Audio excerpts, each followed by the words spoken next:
when I moved here in '83, it didn't take long, and within the community, I was invited to some Farm Bureau meetings, and I felt very much.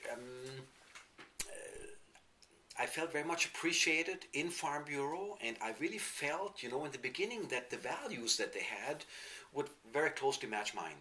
Yeah. And it was this. The other thing that attracted me was the real grassroots feeling that I got out of Farm Bureau at the time. And I mean, it was this feeling, there's this resolutions process that gives you the feeling that on a county level, you can have input on something on the state level. Then there's a lobbyist on the state level that kind of pushes this through. And the other thing, the most compelling thing for me to remember, of course, was the insurance part. And that's really the reason why in the beginning I became a member, because I bought insurance through Farm Bureau, and then you have to pay a membership fee of $35. And I think most people don't know that then you are part of a political organization, right, which at the time I did not know. When I found out, it kind of seemed intriguing to me for a while, because I thought, well, hey, yes, I can go to these meetings and we can have input and we can do certain things. The other thing is, that the issues that we talked about seem to be pretty compelling issues until you really look at it and find out what is really going on. Okay, how does the system really work? For me, the threat came in 1993 when a large corporate operation moved in next doors and opened the first CAFOs. And at that time, nobody knew what a CAFO was, a concentrated animal feeding operation. Nobody knew what that was. And they were farms, but they were humongous. And this operation north of my house raises 80,000 hogs. The same operation south of my house raises 240,000 hogs. Now remember, that's one-time capacity. Okay, so this 80,000 spells 200,000 pigs a year. That facility south of my house at 140,000 head figures almost 400,000 hogs a year. And they're farms, just like my operation. Now I own 1,800 acres of land here. We raise no hogs. We run about 200 cow-calf operation and some crops. And so we do not have even close the concentration of animals that these deals have.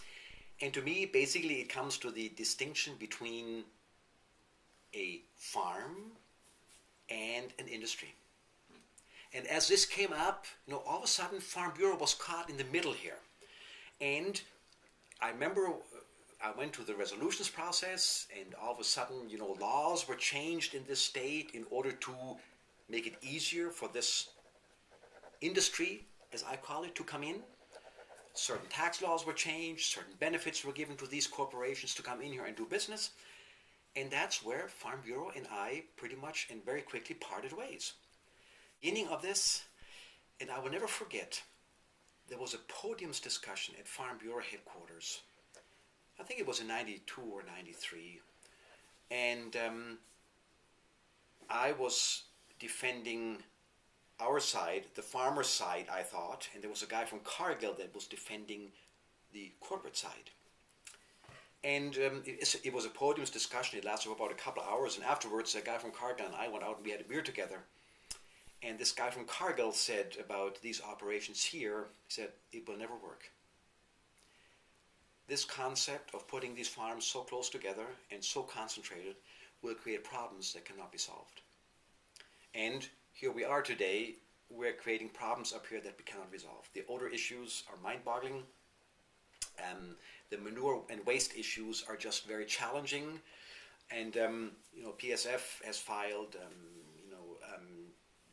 motions again and again, because it's been too wet up here, and they claim they have this word force majeure for those, and they're just having troubles right and left with this kind of operation. And in all this process, Farm Bureau has always supported these large operations. And just the legislature that was passed here 3 days ago and signed by our governor, Farm Bureau again is defending premium standard farms Continental Grain or Smithfield Foods, and not defending the small farmers that are driving the economy in these.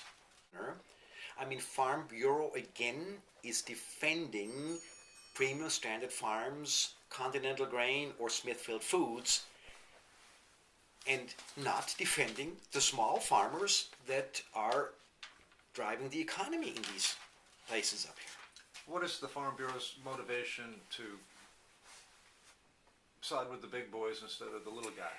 Farm Bureau's basic motivation is that they are deadly opposed of any kind of regulation. They want a free market. They want everything wide open. The less regulation, the better you're off. And to me, that's what compelled me with Farm Bureau. I mean, I decided at the time, I don't need regulation. I don't need government support. I can run my farming operation the way I am.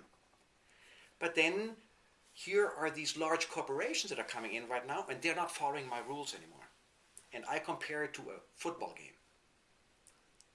You know, if you don't have a referee in a football game, this game will go wild. It won't take long. I mean, and all of a sudden, the weirdest, craziest things are happening. So I think we need to have a referee, and we need to have certain standards that determine what we can do and what we can't do here. Sure. The head of Continental Grain, Paul Freeberg, said under oath in the courtroom in St. Louis that he was a family farmer. Right. He compared himself to me. Right. And I take strong objections. Right.